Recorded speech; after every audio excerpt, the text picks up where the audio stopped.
कौन है गौतम बुद्ध? चलिए जानते हैं गौतम बुद्ध के बारे में। वीडियो शुरू होने से पहले अगर आपने हमारे YouTube चैनल को अभी तक सब्सक्राइब नहीं किया है तो चैनल को सब्सक्राइब कर ले और वीडियो को लाइक कर दे। आपको हमारे चैनल पर ऐसी वीडियो ही मिलती है। तो चलिए वीडियो को शुरू करते हैं। बुद्ध या सिद्धार्थ गौतम का जन्म लगभग 567 ईसा पूर्व हिमालय की तलहटी के ठीक नीचे एक छोटे से राज्य में हुआ था।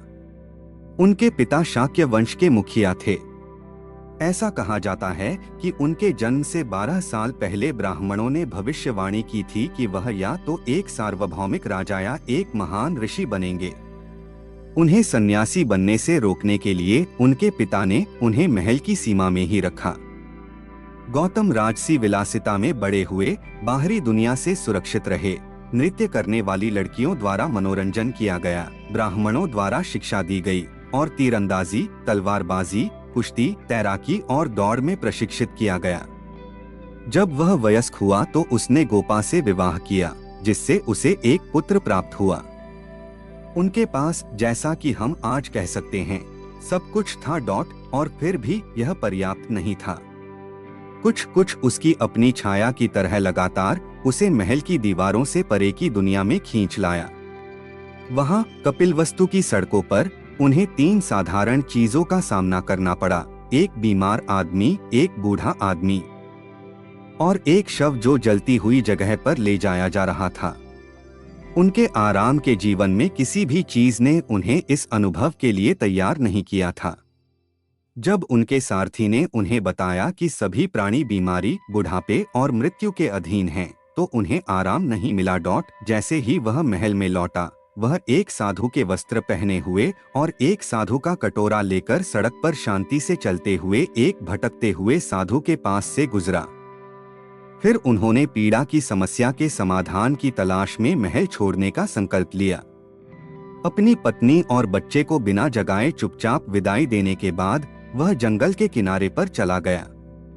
वहां उन्होंने अपनी तलवार से अपने लंबे बाल काट दिए और अपने अच्छे कपड़ों के बदले एक तपस्वी के साधारण वस्त्र ले लिए। तो चलिए दोस्तों, अब जानते हैं गौतम बुद्ध के मुक्ति की खोज के बारे में। मुक्ति की खोज। इन कार्यों के साथ सिद्धार्थ गौतम उन पुरुषों के एक पूरे वर्ग में शामिल हो गए जो मुक्ति पाने के लिए भारतीय समाज से बाहर हो गए थे।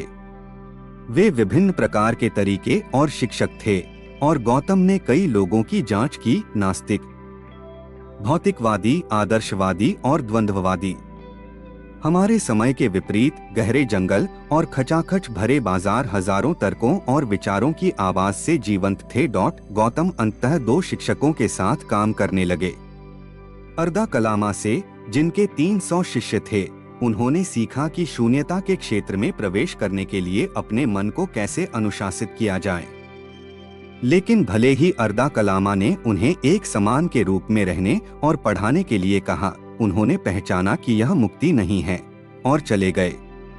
इसके बाद सिद्धार्थ ने उद्रका रामपुत्र से सीखा कि मन की एकाग्रता में कैसे प्रवेश किया जाए, जो न तो चेतना है और न ही बेहोशी।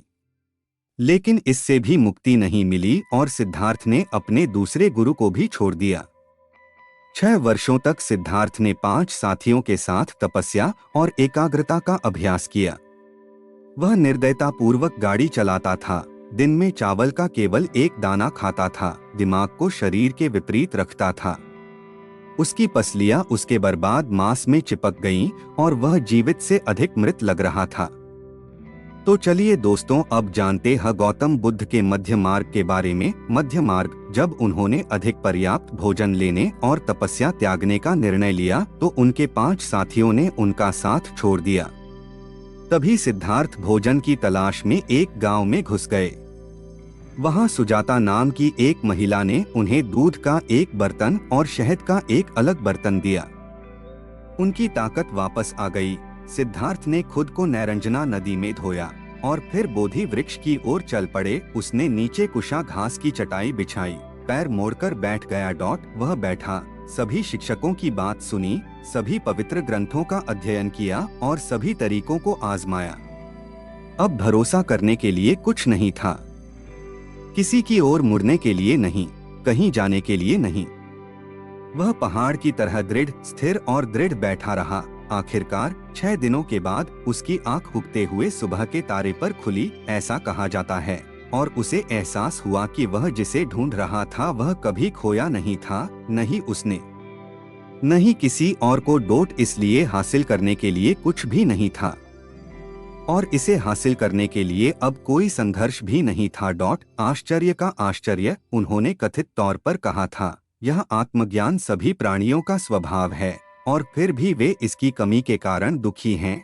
तो ऐसा हुआ कि सिद्धार्थ गौतम 35 साल की उम्र में जाग गए और बुद्ध बन गए, जागृत व्यक्ति, जिन्हें शाक्य मुनि के नाम से जाना जाता है डॉट। 7 सप्ताह तक उन्होंने मुक्ति की स्वतंत्रता और शांति का आनंद लिया। पहले तो उन्हें अपने एहसास के बारे में बोलने की कोई इच्छा नहीं थी। उन्होंने महसूस किया कि अधिकांश लोगों के लिए इसे समझना बहुत कठिन होगा। लेकिन जब पौराणिक कथा के अनुसार 3000 विश्वों के प्रमुख ब्रह्मा ने जागृत व्यक्ति से शिक्षा देने का अनुरोध किया, क्योंकि वहां ऐसे लोग भी थे जिनकी उनकी आंखों पर केवल थोड़ा सा धुंधलापन था, बुद्ध सहमत हो गए। तो चलिए दोस्तों, अब जानते हैं गौतम बुद्ध के प्रथम आर्य सत्य के बारे में। प्रथम आर्य सत्य, शाक्यमुनि के 2 पूर्व शिक्षक उद्रका और अर्दाकलामा दोनों की कुछ दिन पहले ही मृत्यु हो गई थी, और इसलिए उन्होंने उन 5 तपस्वियों की तलाश की जो उन्हें छोड़ गए थे। जब उन्होंने उसे बनारस के डियर पार्क की ओर आते देखा तो उन्होंने उसे अनदेखा करने का फैसला किया, क्योंकि उसने अपनी प्रतिज्ञा तोड़ दी थी। फिर भी उन्हें उनकी उपस्थिति में कुछ इतना उज्जवल लगा कि वे उठे, एक आसन तैयार किया, उनके पैर धोए, और जब बुद्ध ने पहली बार धर्म का पहिया घुमाया तो उनकी शिक्षाओं को सुना डॉट। बुद्ध के प्रथम आर्य सत्य में कहा गया है कि सारा जीवन, सारा अस्तित्व दुख की विशेषता है।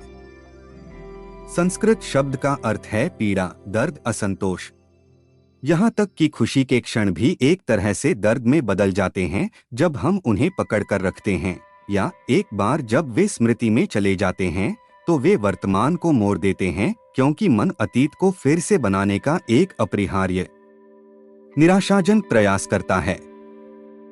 बुद्ध की शिक्षा अस्तित्व की प्रकृति की प्रत्यक्ष अंतर्दृष्टि पर आधारित है। इच्छाधारी सोच और पलायनवाद की असंख्य युक्तियों की एक कट्टरपंथी आलोचना है, चाहे वह राजनीतिक स्वप्नलोकवाद, मनोवैज्ञानिक उपचार विज्ञान, सरल सुखवाद के माध्यम से हो, या और यही वह है जो मुख्य रूप से बौद्ध धर्म को दुनिया के अधिकांश धर्मों से अलग करता है, रहस्यवाद का आस्तिक उद्धार। तो चलिए दोस्तों, अब जानते हैं गौतम बुद्ध के मृत्यु और अनित्यता के बारे में। मृत्यु और अनित्यता। जैसे जैसे बुद्ध की प्रसिद्धि फैली, राजाओं और अन्य धनी संरक्षकों ने विश्राम के लिए पार्क और उद्यान दान में दिए। बुद्ध ने इन्हें स्वीकार कर लिया, लेकिन वे अपने जीवन के 29वें वर्ष से पहले की तरह ही जीवन जीते रहे, एक भटकते हुए साधु के रूप में, अपने लिए भोजन मांगते हुए, ध्यान में अपने दिन बिताते हुए। बस अब एक फर्क रह गया था। लगभग हर दिन दोपहर के भोजन के बाद बुद्ध उपदेश देते थे। इनमें से कोई भी प्रवचन या उसके बाद के प्रश्न और उत्तर बुद्ध के जीवन काल के दौरान दर्ज नहीं किए गए थे। बुद्ध की मृत्यु 80 वर्ष की आयु में सुअर का मांस या मशरूम का भोजन करने के कारण कुशीनगर शहर में हुई थी। एकत्रित भिक्षुओं में से कुछ निराश थे, लेकिन बुद्ध अपने दाहिने हाथ पर सिर रखकर अपनी तरफ लेटे हुए थे। उन्होंने उन्हें याद दिलाया कि सब कुछ अनित्य है और उन्हें स्वयं और धर्म शिक्षा की शरण लेने की सलाह दी। उन्होंने आखिरी बार सवाल पूछा था, वहां कोई नहीं थे। फिर उन्होंने अपने अंतिम शब्द बोले, अब भिक्षुओं, मैं आपको संबोधित करता हूँ। सभी मिश्रित चीजें क्षय के अधीन हैं, लगन से प्रयास करें। ऐसा कहा जाता है कि बुद्ध के परिनिर्वाण के बाद पहली वर्षा ऋतु में 500 बुजुर्ग राजगृह के पास एक पहाड़ी गुफा में एकत्र हुए थे, जहां उन्होंने पहली परिषद का आयोजन किया था।